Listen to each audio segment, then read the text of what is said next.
Right, and we're up to the next episode of Feline Opinionated with the Percy, Jackson and the Olympians discussion, talking about episodes 5 and 6.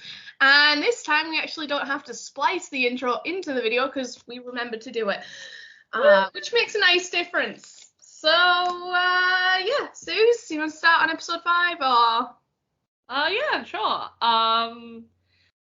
I'm glad we got to see the fates. I'm gonna try and do it in order of what actually happens. Oh gosh, yeah, chronologically. I'm glad we got to see the fates.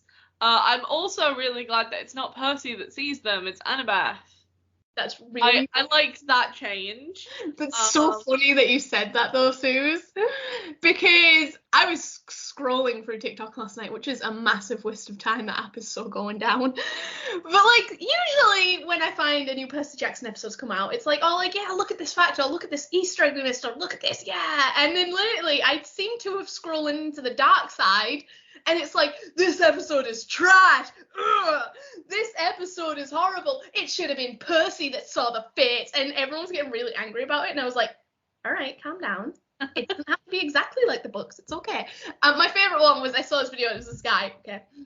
And he was like, oh, yeah, you can have your opinion. But if you like the show, you're liking mediocrity. And I'm like, well, then you're not letting me have my opinion. You said it and you took it away in the same sentence. And I was like, that's not letting me have my opinion. Just calling my opinion trash. Sorry, carry on. Yeah. It's really funny. So yeah, no, I'm glad that we did see the fates at some point. Because we hadn't seen them when they're in the books, I thought it was going to be like Percy was just going to have a dream about them. And, like, it was going to be, like, a really weird thing. So, I know, I'm glad that they actually saw the fates. I really, really liked the hug scene when they find him. And she's just like, oh, my God, you're alive, basically. So she hugs him. And then there's that moment where she's just like, oh God, I hugged you. It's later on when she's thinking about the fates as well, and he's like, hey, it doesn't have to be a thing that you hugged me. Friends do that. And she's like, I was thinking about the fates, you moron. And he's just like, oh, you don't care about the hug. That was between us. Yeah. Oh, yeah. I loved at the beginning of the episode that now, because I said this in the last podcast, I was like, how disappointing is it that the police aren't looking for Percy? And now after the train and the arch, they've had that interview with Gabe and they are looking for him now. And I'm like, yeah, mortals. Yeah. Yeah. It amps up the quest, I feel. So, yeah. Yeah. Yeah, it does. It gives a little bit of, like, real world stakes to it.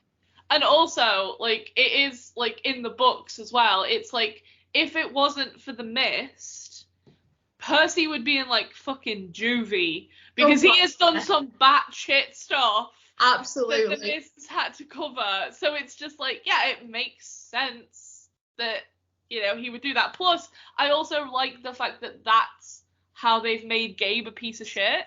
Yeah, like, because he wasn't doing much except for being mildly annoying, and now he's went all, like, you know, and at least sent the police after Percy, if nothing else. Yeah. Yeah. Okay, so what are your thoughts on Ares, then?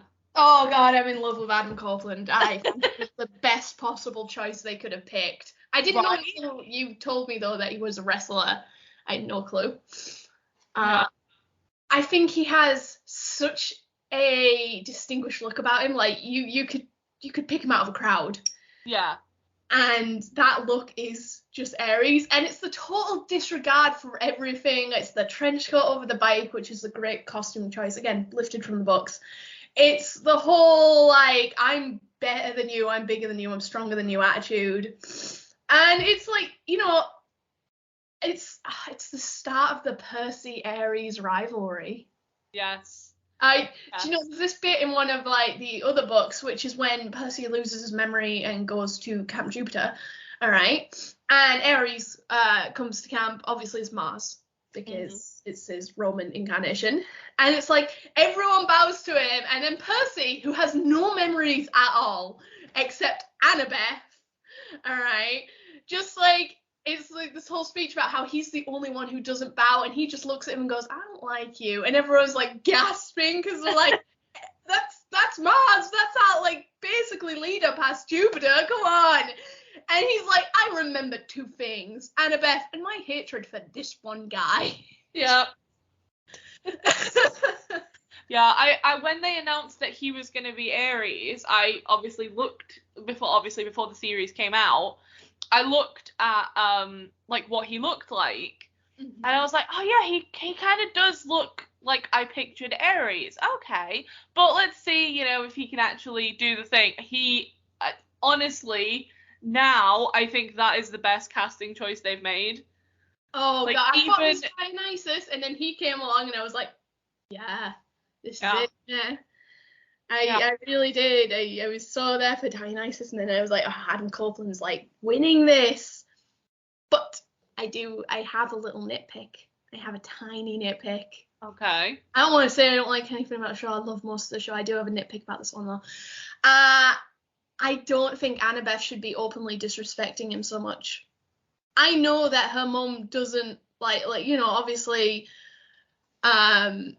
Athena and Ares have this kind of contention, sibling rivalry going on. But Annabeth was like quite openly sort of like, it's not about not fearing him.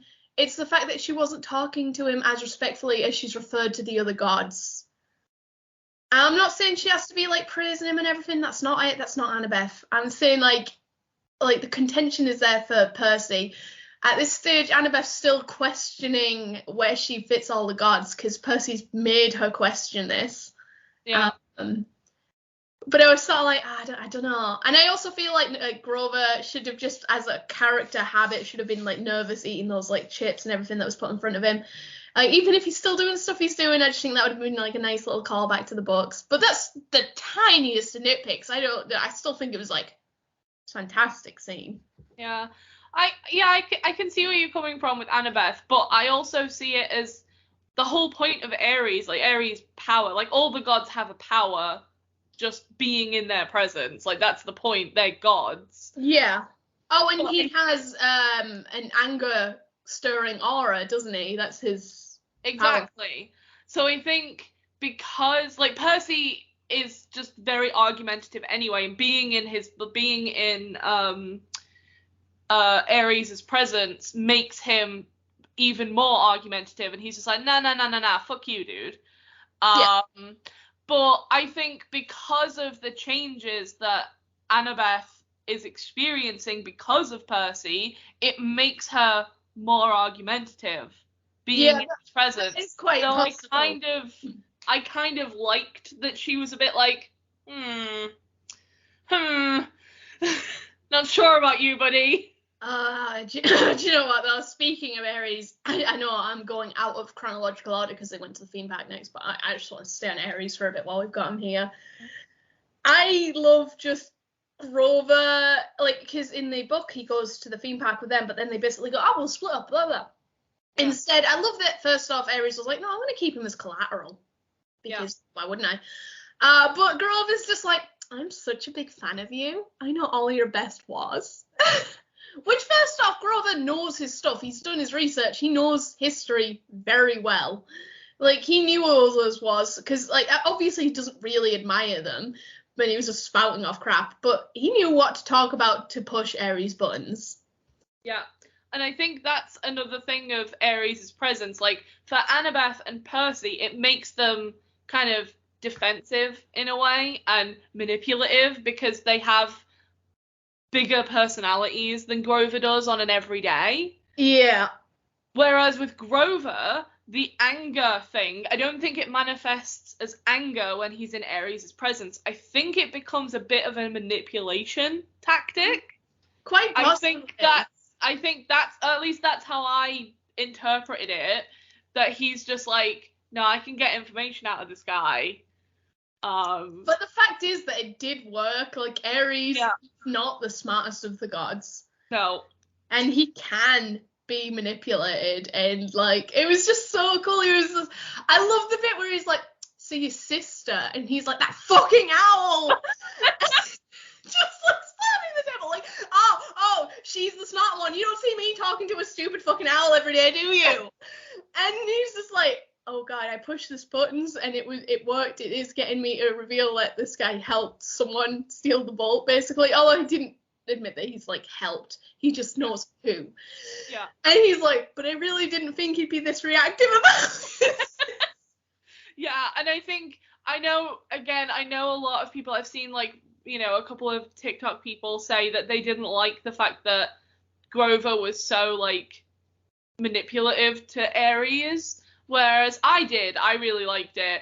But it doesn't take away that he's still scared, because the second he slams the table, you can see the real fear. Yeah, he like pulls back. Yeah, and then he's just like, I know, right? That stupid fucking owl. And he's just like, oh, thank God. Woo! Feathered little mic covered owl.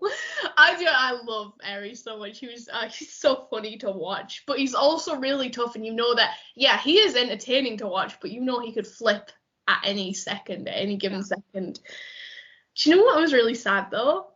Like, it was funny the way it was delivered. Like, Ares is like, I hate my own kids more. Like, I hate all kids, but my own are less, but I still hate them.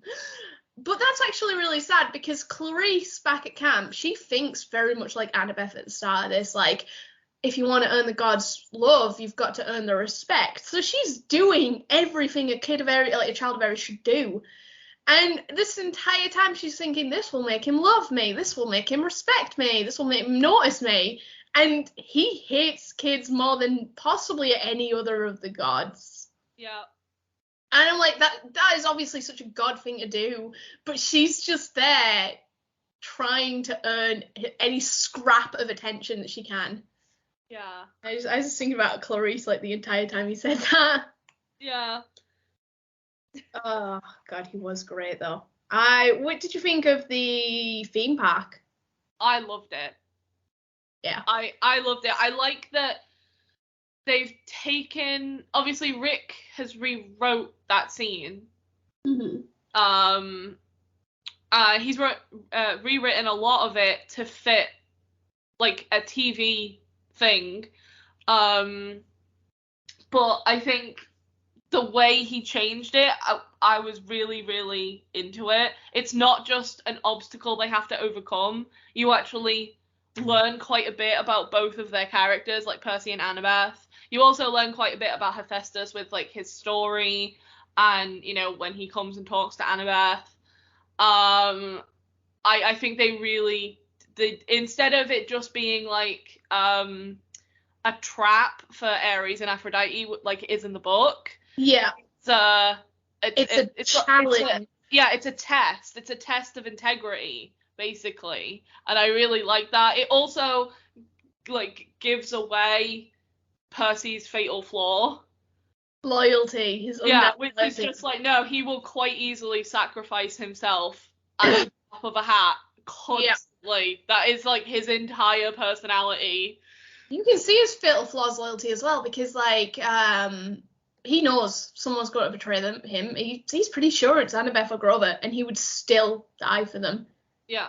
Either one of them, he doesn't care. He's like, I know, like as soon as someone's proved themselves to him. You think like we learned a lot about the characters, and this is just such a little throwaway line, but Annabeth has never seen a movie. Yeah. I just thought that was really sad. I was like, baby. Yeah. It just puts into perspective how unnormal her life has been. Bear in mind, she ran away at age 7, so even before then, her dad has never went to see a movie with her or anything like that.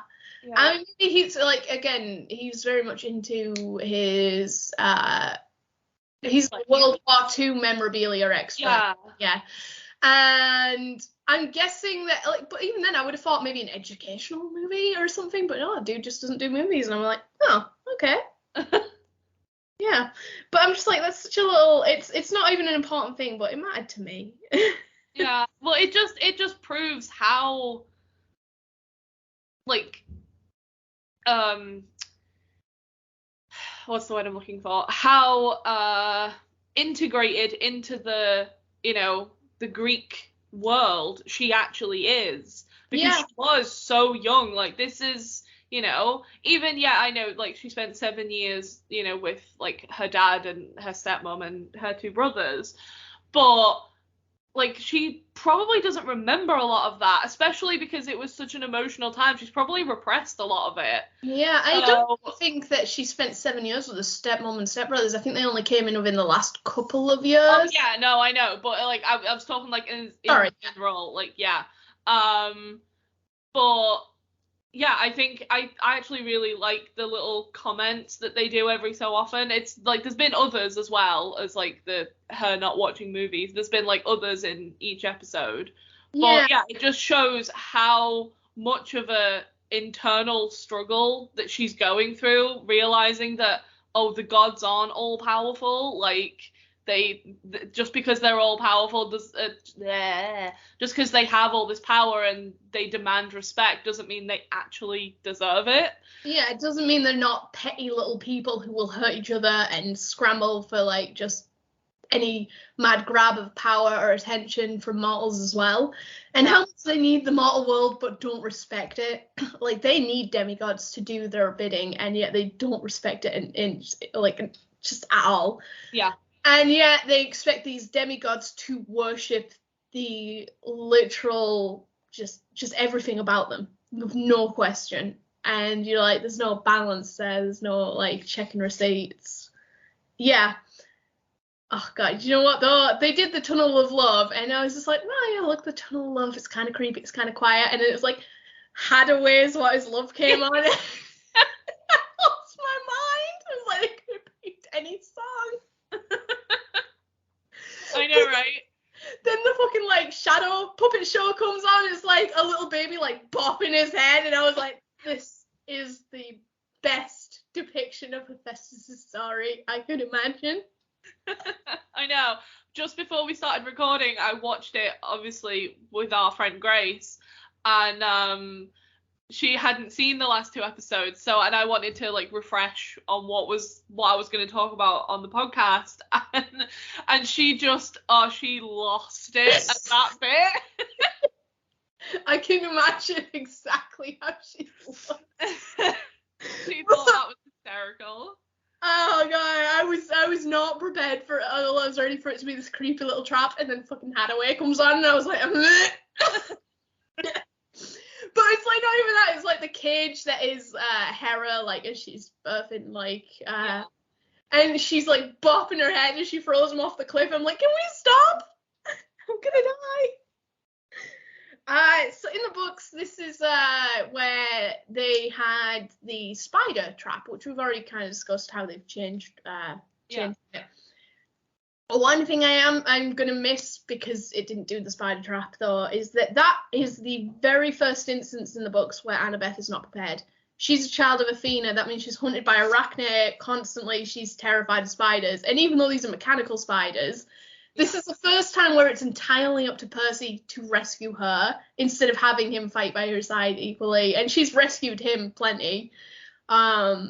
And she freezes up and she freaks out. I was like, I'm a little bit sad about that, but we'll get to the spiders later. And I do think this was a nice trade-off to show Hephaestus' history and the throne and how he did trap Hera. In the end, the only way that they did get him back to Olympus, I don't think it was in the original, it was actually by promising Aphrodite to him, because she came later. It was because one of the gods, and I'm pretty sure it was Dionysus, was the only one who went down to befriend him, and he was like, I'm not going to release Hera. He's like, I don't want you to, I don't care. And it's because he befriended him that they went back to Olympus together, and then they offered him a throne on it. But again, don't put me at my knowledge above Uncle Rick's. It's not. The original myths were spoken orally, so there's many versions of them. But that's the one I know. Which I actually think I read from Uncle Rick's book. I read it from the one where he summarized some of the tales of Olympus. There's Percy Jackson and the Greek gods, and there's Percy Jackson and Greek heroes, and I think I read it from the Greek gods book. Yeah. So anyway, it doesn't matter that they changed it up. They've got to slump a bunch of Greek history and knowledge into this show. but keep it like so it's not a documentary for like younger viewers. Yeah. Mm-hmm.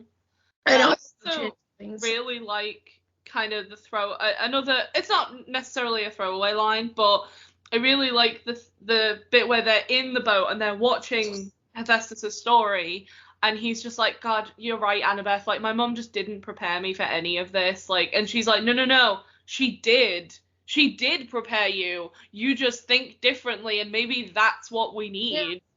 She was like, he's like, oh, she didn't want me associating with you, and she's like, no, maybe she was preparing you for when you did, you wouldn't be like that. Yeah. And that's such a massive difference. Sally Jackson is a queen. Yeah. Also, can we just talk about, she said the thing. She called him seaweed brain. Oh, no, she's been doing that for like 2 episodes now. I lost my shit. I was like, she said it. Wise girl. Yeah, and then in episode 6 he calls her wise girl, and I was like, oh, we're getting there. This is so cute. Okay, Hephaestus' appearance. He's played by Timothy Odmanson. Mm-hmm. I didn't like the depiction of Hephaestus. And as a child of Hephaestus, this one hurts. Look, I think that he's a fine actor. I am not. His acting was great. He was doing a really good job. But I don't think that's what I picture Hephaestus as. I go, okay, oh God, I might get slammed for this one. I'm going to say it though. Just say it out loud from my face, and I hope this doesn't come back to bite me. I know that you can have invisible disabilities. There's a whole like myriad of them. That is, and that's like a massive struggle. But I expected to see the disabilities that Hephaestus has, other than like the leg brace and the cramped hand. I expected a real visible version of the disabilities, because again, like whenever we see him in the Hadaway Shadow, he's got the hunchback and whatever. I'm not saying you have to look like that specifically. I'm just saying like a physical representation of disability. Again, I understand that many are invisible and whatnot, but yeah, and I understand that the gods can choose what they look like, so that doesn't matter. But it's just how I always pictured him. Like, I kind of pictured him more, what's the word I'm looking for? Steampunk car. Okay. Yeah, just, but again, I have nothing against the actor. It's just that he looks like the Colonel from KFC, and that's not what I pictured.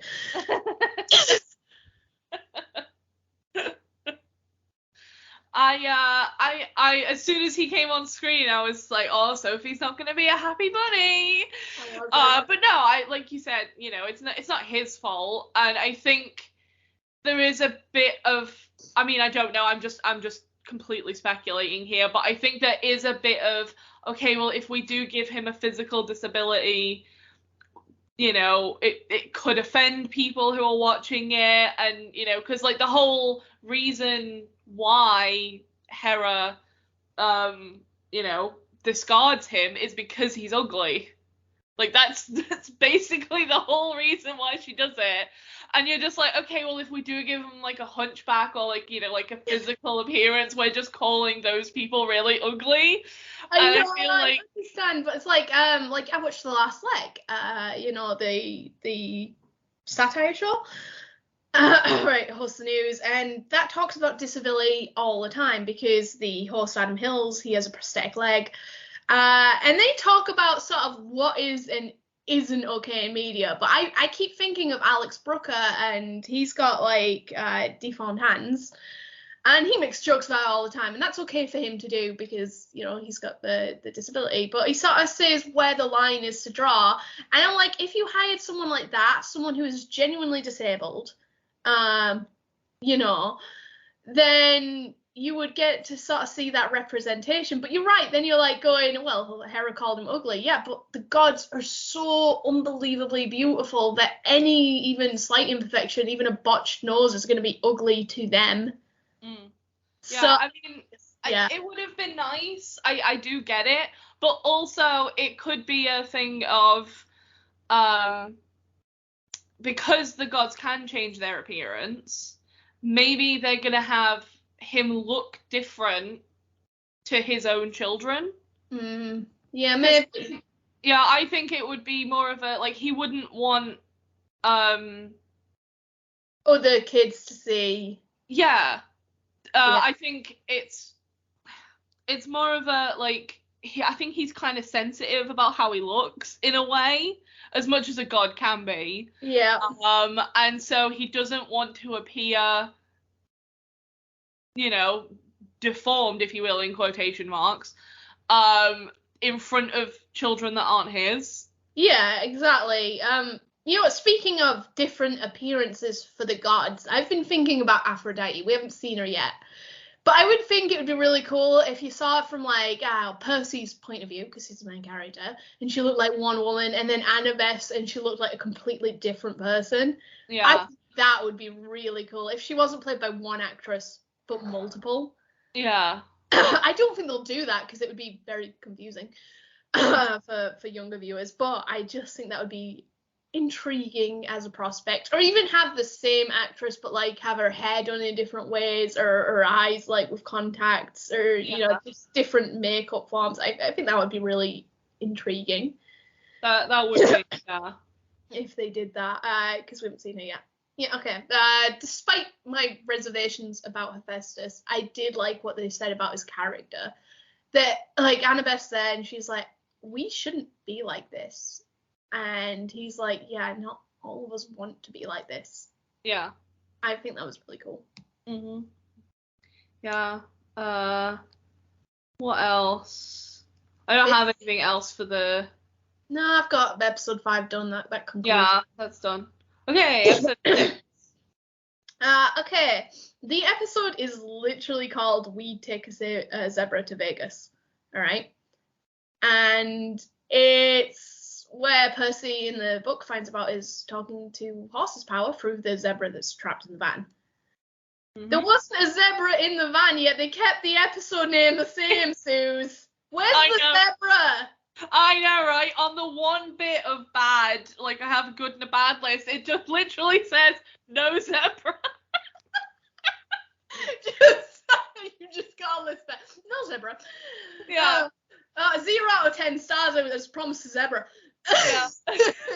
Where is zebra? Because I wanted that to be where Percy figures out he can talk to horses. Yeah. I understand, but I think they could have even done it in a lazy way, like, not even then, like, you know, after they're out of the van, like, a zebra runs past, thanks, man, and Percy's like, did you hear that? And then he thinks he imagined it, because everyone's like, what the hell are you talking about? Yeah.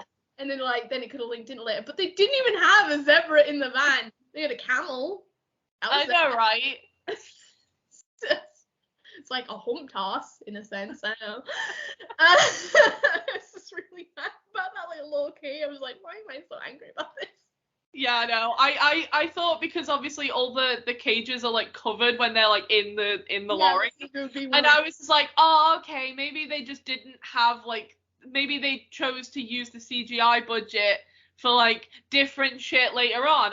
Okay, fair enough. It's disappointing, but whatever. And then you get to it and there's just a camel. I'm like, oh, come on. You could have given us a zebra, damn it. Do you know what, right? There's the bit where they talk to Luke through the iris messaging, which, by the way, I love that Annabeth has that little prism to create rainbows. That was so cool. So cool. Like, because they always use water in the books and they have to, like, maneuver it. There's a bit where they go to a car wash and they're just, like, spraying it up to the sun. Right, but yeah, like, so the prism makes a lot of sense. I'm like, that's a really cool addition. Thanks, Uncle Rick. And so they start talking to Luke, and they do the whole thing where they're leading into why he's the villain while still keeping Clarissa as the red herring. So they've got that, you know, that Luke hates Hermes. And the mum's still so set on Grover being the betrayer. Why are you being given 2 extra choices with Clarissa and Luke? And I've mentioned this at all. I'm just like, yeah, it is really sad they're getting so close, Mum. I'm just still gaslighting her, like. It's so funny to me. I love the bit where they free the animals, and Percy's like, are they going to be okay? And Grover's like, yeah, I gave them a Satan's blessing. The people, Grover. Oh, yeah. Probably, that's fine. Who cares? It's like such a guilty look of other people as he watches like an animal trample a car. It's fine. Oh no. Yeah. Yeah, so we got the wise girl comment. Mm-hmm. That was nice. What else? What did you think of the Lotus Casino? I didn't like it. Okay. This is one of the actual commentaries I didn't like, and this is one I've seen across the board. It's not just me. Yeah. The casino in the books, it's this paradise, okay? It like draws you in. There's the zip wire across the ceiling, and there's the games like Grover goes on one where he's a reverse hunter. And Annabeth gets one where it literally creates holograms of her building the city of her dreams. Yeah. And I'm like, a montage of this could have been so pretty. I just think that would have been phenomenal. Okay. It would have been gorgeous. You could have had this really fun montage. And instead, they just figured it out straight away. And I'm like, okay, look, I get that you figured it out anti-M straight away. That makes sense. That makes total sense. Because Medusa because they've changed it. In the books, they don't figure things out because of the allure or whatever until later, because it's told from Percy's point of view. But in this one, I'm like, I know that the name is Lotus Hotel and you know the Tale of the Odyssey, but it's really creepy in the books when they start like realizing that a lot of time has passed, and then Percy has to go off and he's like, what year is this? And the guy's like, 1977, obviously. And another person's like, 1920s, it's the 1920s. What are you doing here? Of course, it's 1920s. And like, you've taken that allure away, that really creepy sense of what's going on, and instead you've just got Hermes who transcends time and space going, oh, TikTok. And I'm like, look, I love you, Lin-Manuel Miranda, but you shouldn't have been the reveal for this.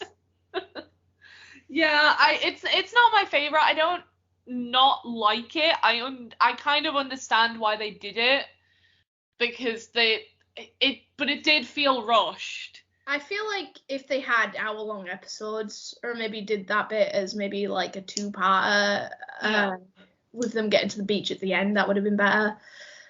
But I just didn't do it. It's not so much I don't hate it. I just prefer the book for that bit, because I think the book was better in that sense. And I think they've been on par, or like some things have improved and some things have changed. But this one I'm just like, this one feels like a bit of a downgrade. Yeah. So I didn't love it. See that. Yeah. Oh, but I did love Uncle Rick's tweet on that. I refuse to call it platform X. Elon Musk, what the hell are you thinking, you prick? So, just tangent. It's fine. Right, yeah. So Uncle Ricky did the thing, like, and everyone kept asking him, will Lady Gaga's poker face be in the scene? And he was like, look, guys, we're gonna have reference to Nico and Bianca. We're gonna have a cameo there. We're gonna have Taking Zebra at Vegas. We're gonna have Iris messaging. And at the end of his message, he put, we are not going to have poker face. Start normalizing forgetting bad films. And I'm like, you hate those films so much, and that's so funny to me. It was just such a funny little tweet. I was like, he's going off, isn't he? He's like, please stop mentioning poker face. Do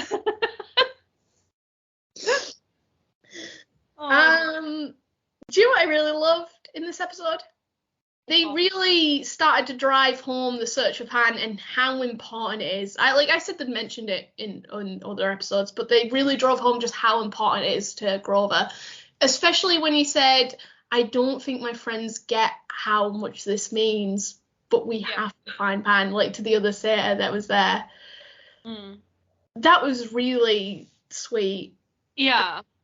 I'm glad that they're driving that home, you know, like that's what needs to be said. Yeah, I think, I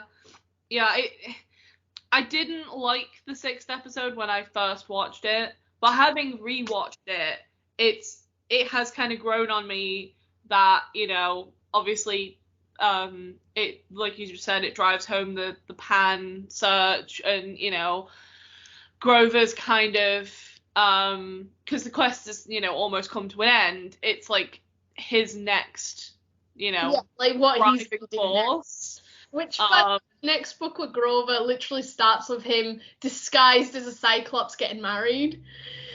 And I watched an interview with Ian, who plays Grover, and he was saying how fun it would be if you don't show his like face, but you just show the dress, right? And then there's the other Cyclops there, like, no, that's not the dress, and it just has like one of those like 90s changing dresses scene, and then at the end it's like, yes, this is the one, and then it just like pans up to his face, and it's Grover. Yep. I want that. Sorry, I got distracted. You were talking about Grover and the search for Pan. Yeah. I do, yeah. I like that they've kind of given him like oh look, he's not just their protector, like he does have his own, wants and needs kind of thing. Yeah, and like this quest is more important to any satyr than anything else. Yeah. Literally. Do you know what? I love the bit where Percy and Annabeth are together, and the first thing he says is, "What do we do?" And she goes, "I don't know." And he just looks at her, because he's really afraid when she doesn't know. She's like, "I don't know everything, man." But he literally looks at her like she's the smartest person in the world. So when she doesn't know, he's a bit spooked. Yeah. That was so cute. Yeah. Okay, we got to Hermes. I'll let you lead with your thoughts because we know what I'm going to say. Well, can I say, first of all, obviously, everybody knows that we both love Lin-Manuel Miranda. One of us definitely more than the other. I can't imagine who that is. But it's nice to know that he finally learned how to act. It was always good. No, I thought he did really well. Materials. You saw that. You were there. Oh, the house. Oh dear. Fucking Mary Poppins happened. I'm just gonna go off popping off names of things Lin-Manuel Miranda's been in. But no, I thought it was really well. He's excellent Hermes. I like that he's kind of, he's a bit of a wise guy, he's just trying to be like, hey, just, come and have fun, don't think too much about it. And then they mention Luke and his entire face is just like, oh, yeah, my son. I really love how, as a god, most gods will pick a lane. They'll either stand in your way or they'll actively try and help you. He's doing neither. He's like, I'm not helping you, but I'm not stopping you. Do what you do. Well, he made that comment about how it was Percy's dad, Poseidon, who told him to stay away from Luke, which he obviously didn't, and that led to more catastrophe. With Luke's mum. And it's just like, oh, really? Poseidon was giving you parenting advice. The blind leading the blind there, Hermes. Yeah. Yeah. It's like, your dad warned me. And I was like, really? This is who you're going to listen to? The guy's been absent from Percy's life. Although there was that comment did confuse me at first. Now I realize it was just kind of a generalization of Poseidon's previous children and all of this. But I was just like, when Hermes says, yeah, it was your dad that warned me to stay away because it's so hard watching you and not being able to do anything, And I was just like, yeah, but Luke's older than Percy. What are you talking about? And then I was like, oh, it's a generalization. Oh, okay. I get it now. I'm stupid. I really like that they did that scene with Annabeth pickpocketing him, and he obviously knew because he left the note for them, but I almost was like, feel like he was like, oh, this child's pickpocketing me. I can respect that. It's gotta have been like that, right? Like, he obviously knew he was being pickpocketed. He could have stopped it and went, no, we're not doing that, but instead he was like, nah, this is fine. You know what? I searched the entire episode when I first watched it for Nico and Bianca. Yeah. I was there, like, magnifying glass in hand. Yeah. I actually had to Google it before I rewatched it the second time as to where they are, because I didn't find them the first time, and it's the most, like, sad little mini not cameo ever. I was really annoyed. It's literally, they're not even on screen. I don't know whether you saw it. Yeah. Yeah, and it's just a kid going, Bianca! And I'm like, no, that's fine as a cameo goes, but you gotta raise the volume on that because I didn't hear it. Yeah. But they had a better hint to them in the car park. I don't know whether you saw it. I can't remember whether they went there in 1942 or 1944 because I don't know cars, but someone pointed out that it was I think 1944 car that dropped them off, and it's the black Bentley that it might be Bentley. But someone explained cars, I don't know. They pointed out that car is the year they were dropped off at the Lotus Casino. And I was like, that's even cooler than seeing them, because that's the hint. Yeah. Yeah. You do kind of see Bianca, at least from from like what people can tell was supposed to be a cameo of Bianca. Yeah. And it's when they're kind of walking past all the kids on like the driving video games. Yeah. And there's one girl that has like a braid in front of her face. Oh. And it actually focuses on her, like the camera actually focuses on her. And I'm like, I bet you that's supposed to be Bianca. But I do kind of get it because obviously in the third book, Nico especially is so much younger than the trio that they obviously haven't cast him yet. So they haven't cemented it yet. I don't know. Just like I was looking for something and I was like, what the heck is this? Yeah. But no, I like the car better. However, one thing I will say about Nico and Bianca's cameo, once you hear the voice or have it amplified on YouTube, seriously, that's just a bit of bad sound editing. He sounds so young. Yeah. That was a baby's voice. Yeah. Well, he's like 10, isn't he? He is. When they find him. A kid. That's like Percy's big fear because he knows it's the oldest one that's going to go on the quest. And he's like, I'm so glad I'm older than this child because I can do that to him. And then obviously Thalia comes along. Not Talia. Yeah. Right. Do you know what? I love it when they're about to go out and then they're looking, because they get reminded they need to find Grover. And then, like, the old sitter appears on the escalator and they're like, man, Grover got old. And I'm like, Percy, he's white. Man, Grover changed colour.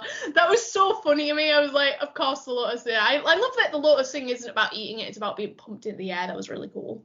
Yeah. It was nice. Just makes more sense, I think. Like that.